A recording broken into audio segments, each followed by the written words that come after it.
Terus naik 2000 watt, sini juga 2000 watt. Wow. Wow. 7000 watt, coba tahan 7000 watt. Wow. Wih. 9000 watt. Nih teman-teman, tegangan dia stabil ya, nggak drop, masih 230 volt, 50 Hz, 27 ampere harusnya. Tambah beban lagi. Wow, 9900 watt. Tegangan nggak ada drop sama sekali. Frekuensi 50 Hz, arusnya 39, 42 ampere. Power factor top 1%. Mantap.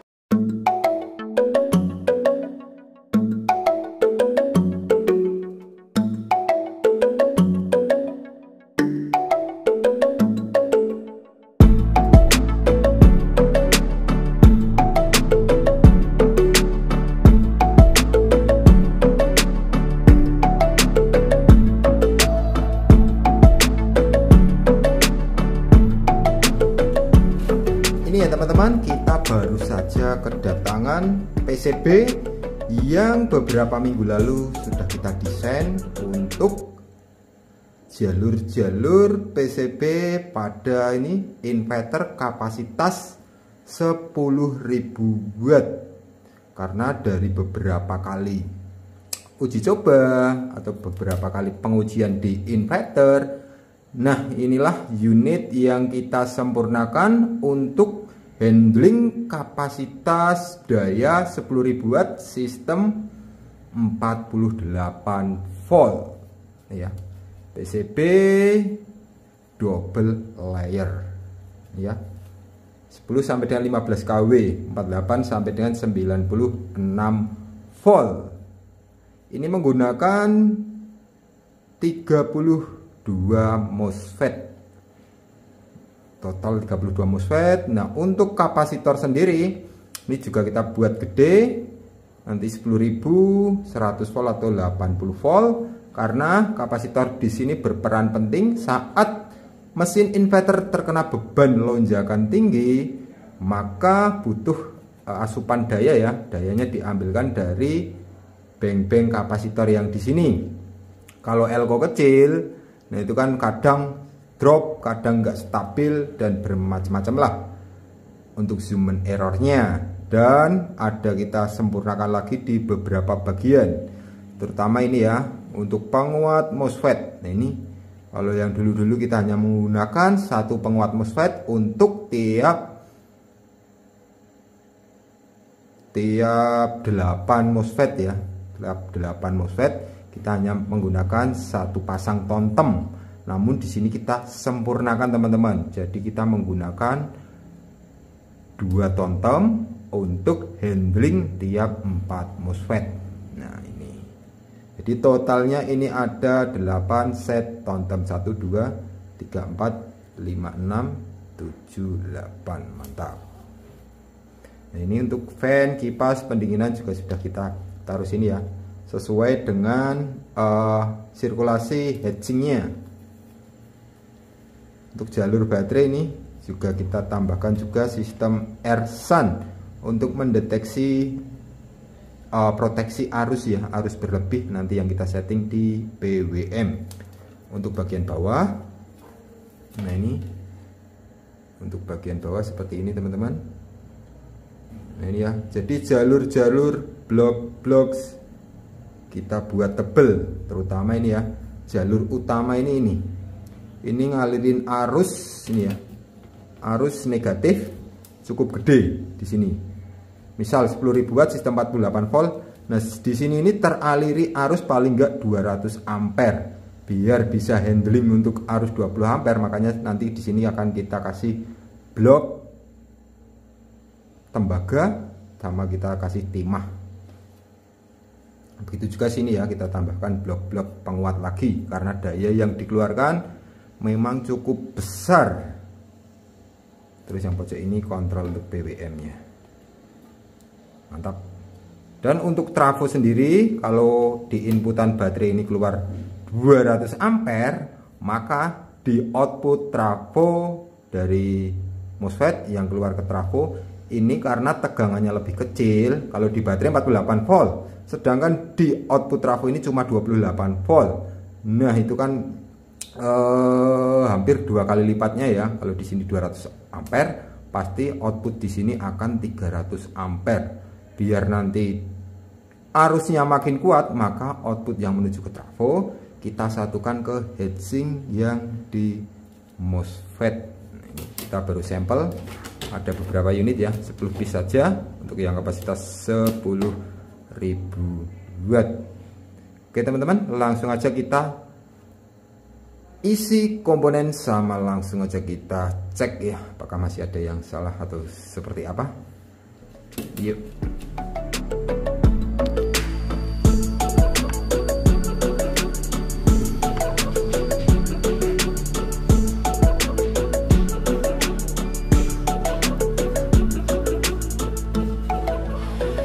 Jadi ini kita kasih jalur blok dulu ya, sebelum kita masukkan komponen. Nah, ini blok untuk memperkuat jalur-jalur arus daya besar. Kita pastikan biar nggak ada drop tegangan maupun drop arus, karena ini penampang yang kecil. Kita kasih blok penguat tembaga full sama lapis timah.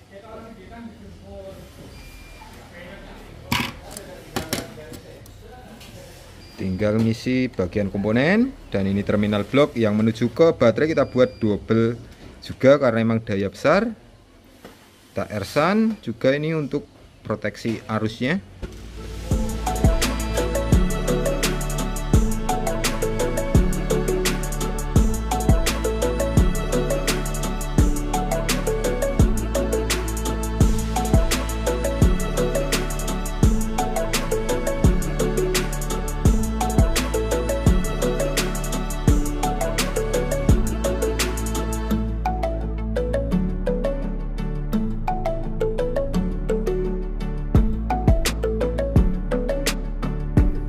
Nah, ini ya teman-teman, udah kita kasih komponen full.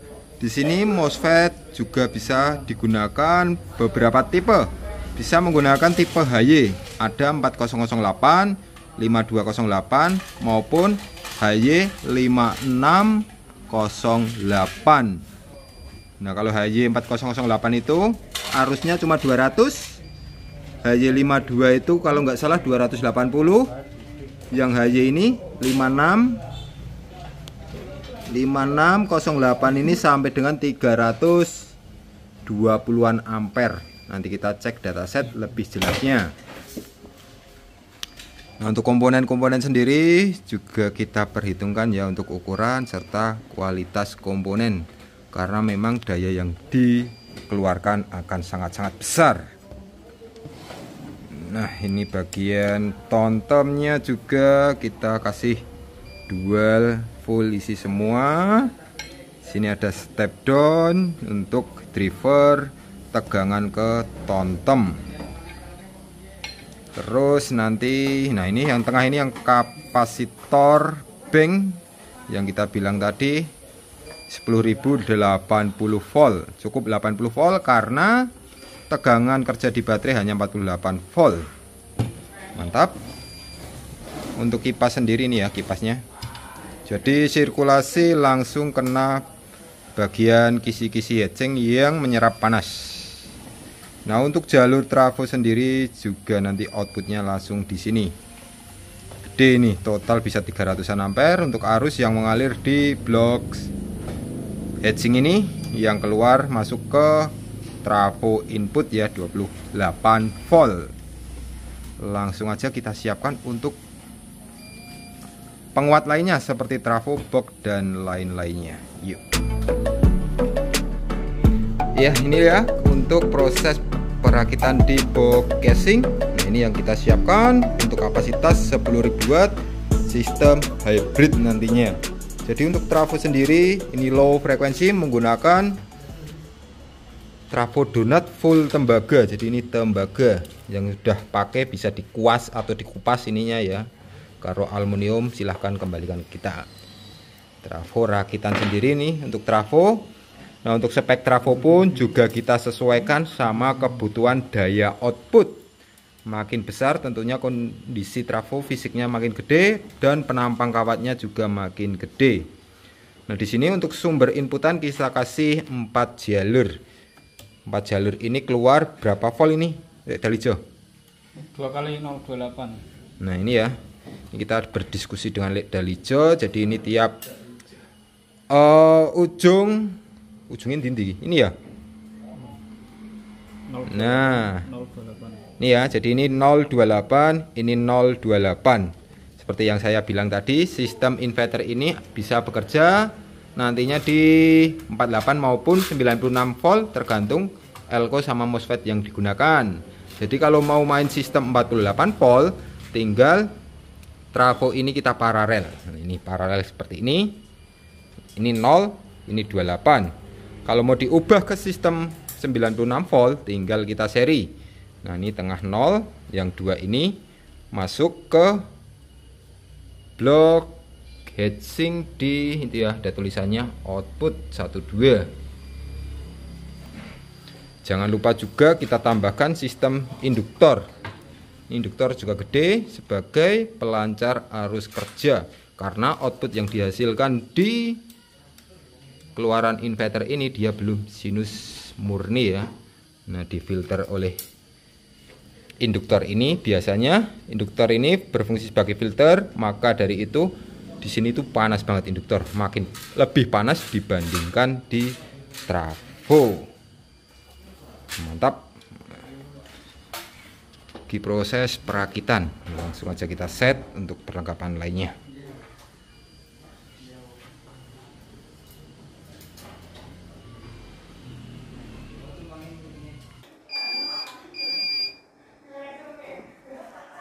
Nah, ini ya teman-teman, kita ada 2 unit inverter kapasitas 10.000 watt dengan sistem 48 volt.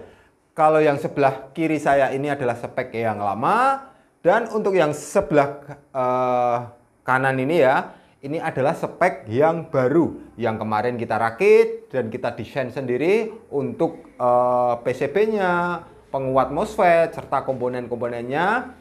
Begitu juga untuk sistem trafo kita juga rakit sendiri.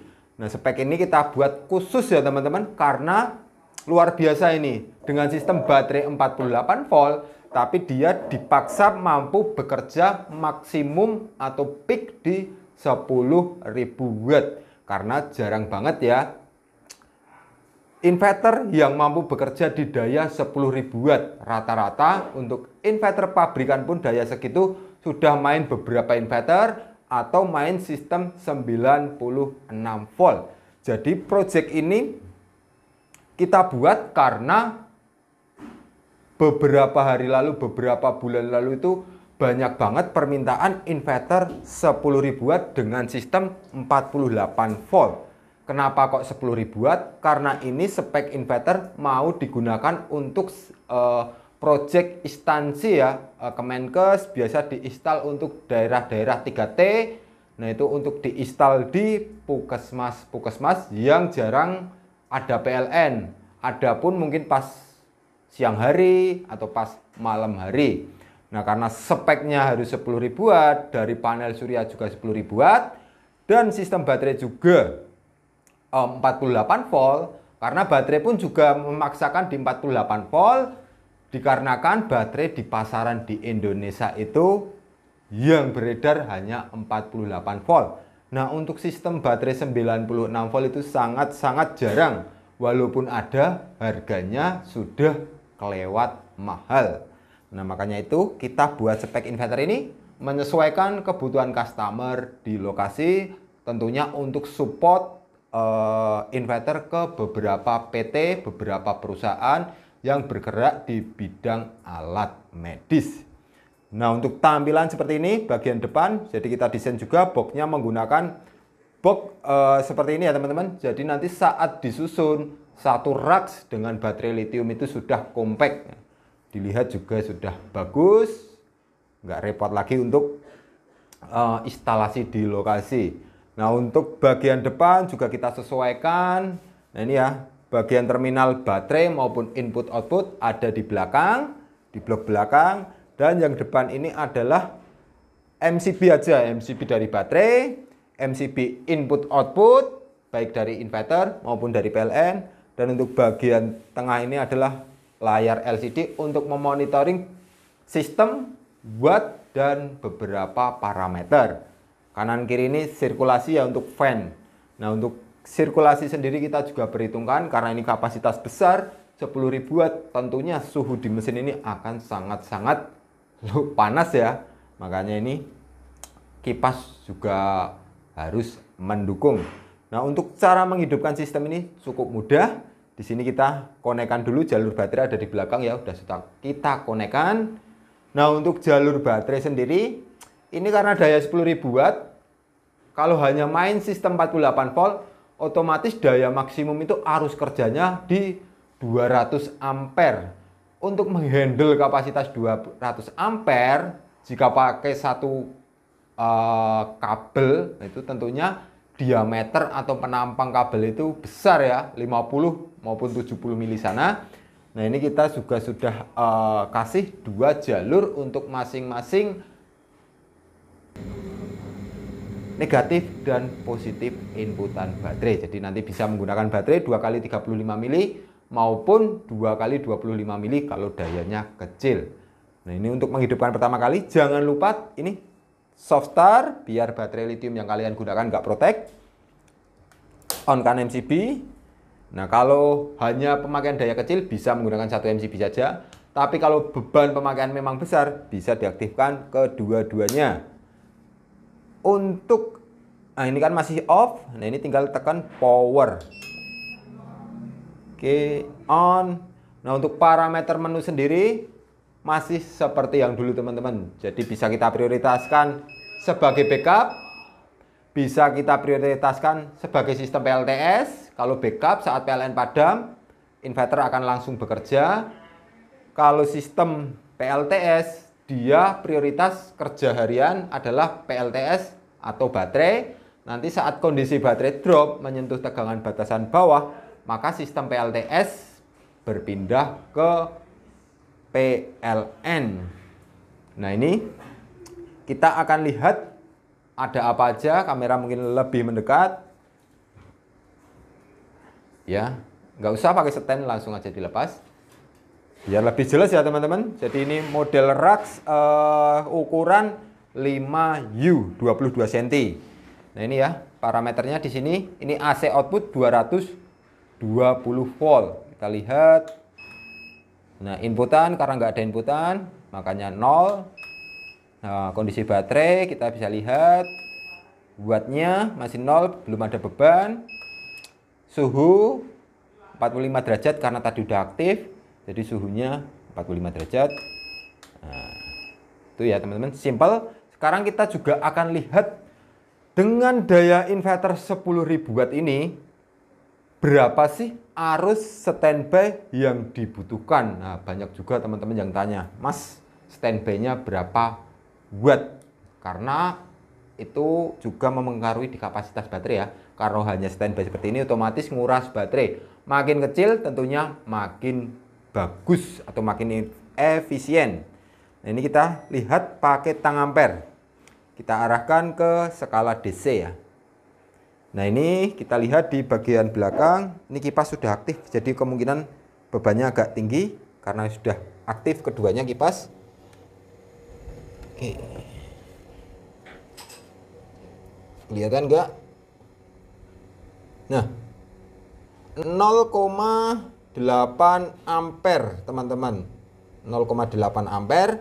Kita lihat di sini depan dengan tegangan baterai 50 volt. Jadi standby unit mesin inverter ini 50 kali 0,8 ampere. 40 watt. 40 watt ya teman-teman standby-nya. Ini pun kipas di belakang 2 unit sudah aktif. Jadi kalau kondisi dingin kipas nggak aktif, mungkin bebannya hanya 25 sampai dengan 30 watt. Tentunya daya segitu cukup istimewa ya, 10.000 watt. Standby-nya hanya 25 sampai dengan 30 watt. Mantap. Langsung aja, nggak usah lama-lama, kita aktifkan. Di sini ada MCB ya, MCB PLN sama MCB inverter. Nah, ini juga kita tambahkan wattmeter. Ini voltase di sini kecil 218. Kita coba naikkan voltase. Kita masuk ke menu. Nah, ini ya pengaturannya ada beberapa. Sistem charging juga bisa kita atur. Batasan charging, voltase ini bisa kita atur. Sistem cut off bawah, sistem on lagi, sistem berpindah ke inverter, sistem berpindah ke PLN. Nah, ini acuannya tegangan baterai. Nah, frekuensi bisa kita atur. Nah, ini ya tegangan output, coba kita atur.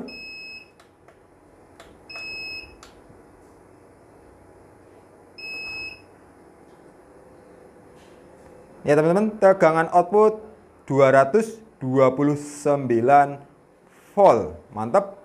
Frekuensi juga 50 Hz. Kita sepil juga untuk bagian dalam.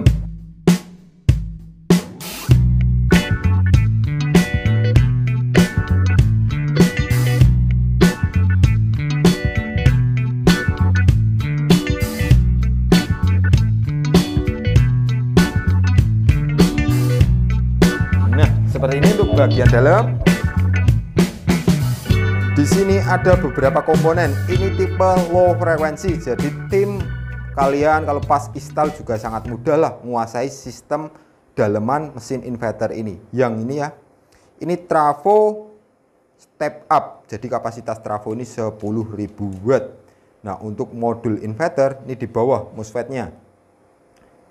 MOSFET-nya ada 32 MOSFET dual tandem. Jadi daya output tetap stabil. Untuk kapasitor bank pun kita juga nggak ban-ban ya teman-teman. Kita kasih banyak tuh gede-gede. Ada 6 piece 10.063 volt. Kalau yang lama kita bisa lihat ini yang lama.